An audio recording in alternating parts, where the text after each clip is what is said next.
So that nostalgia of the infinite is what draws us.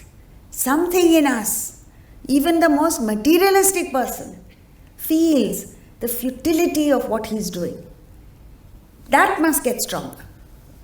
So when you no longer have faith in the finite, you will seek the infinite. Like Sri Ramakrishna said, and how powerful must that desire be for liberation? If you put a man's head under water, how much does he desire just a whiff of oxygen? That must be the pressure. How he struggles to just get one breath of oxygen. That should be your struggle. So, once you embark on the spiritual path, backed by this desire for liberation, mumukshatva, you must understand that you are composed of 4 distinct and different entities. Broadly speaking, matter, spirit.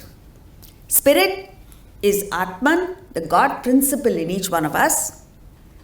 Matter, body, mind, intellect. So, take a look at the body.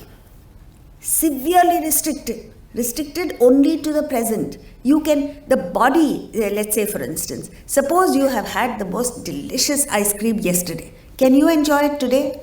No. You can enjoy it only as long as the ice cream is in contact with your taste buds. The moment you swallow it, it's gone. Right?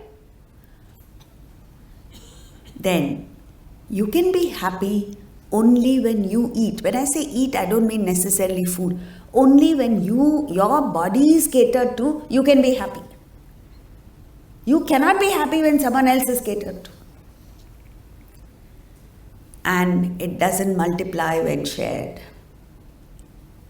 If you have one slice of bread, you have it and give it to somebody else, you cannot enjoy the benefit of the full slice. You understand? Physically. And higher joys are denied to you. As to the extent you are a body conscious person, you cannot enjoy emotional, intellectual, and definitely not spiritual enjoyments. Shift to the mind. Take a look at the mind. The mind by its very nature is freer than the body. Because the mind expands to past and future. Haven't you seen people look at their wedding album 25 years after their marriage and they can still enjoy that day? After that, they have never enjoyed. Right? And they can project into the future and enjoy, like a young girl, unmarried girl, may project, fantasize about the future and say, how nice life will be once I'm married. She doesn't realize it will not be nice, but then who's to tell her?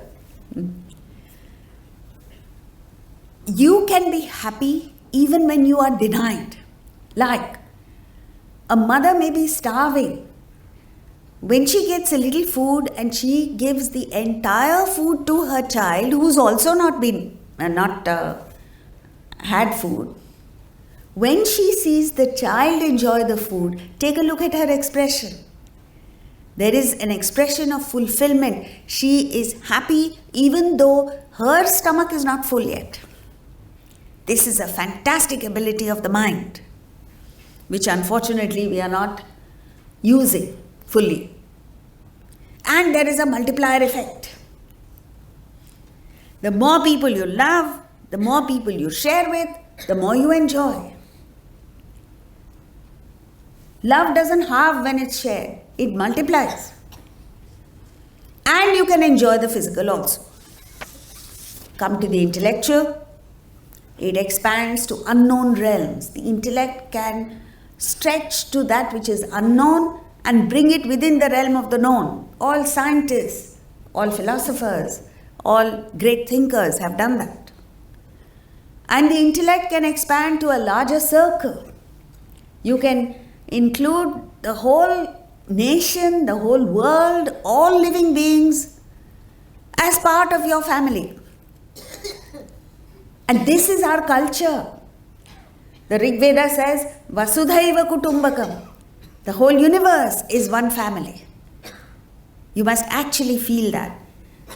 And the intellect expands beyond the circle of love. In other words, you may not like a person, but intellectually you can appreciate the brilliance of the person.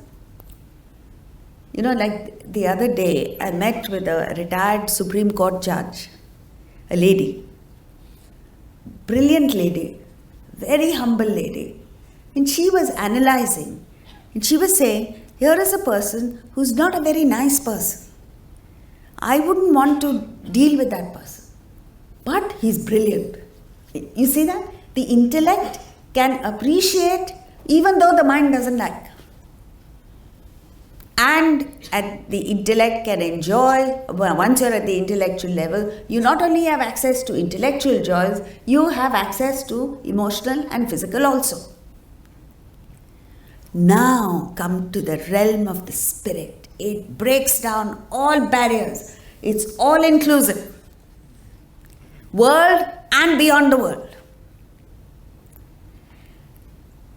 It's independent of you become independent of the world. You break free. See, you can break free from worldly things and remain in the spirit. Or you can interact, engage with the body, mind, intellect and enjoy worldly joy. So you've got it all. Take a look at Krishna. Within himself, he was an awesome personality. Inspiring personality. Like in the 11th chapter, when he showed the Vishwarupa Darshan to Arjuna. And with the body, mind and intellect, he was appealing, attractive, captivating. Even today, when you hear of Krishna's escapades, you are entertained, you are captivated.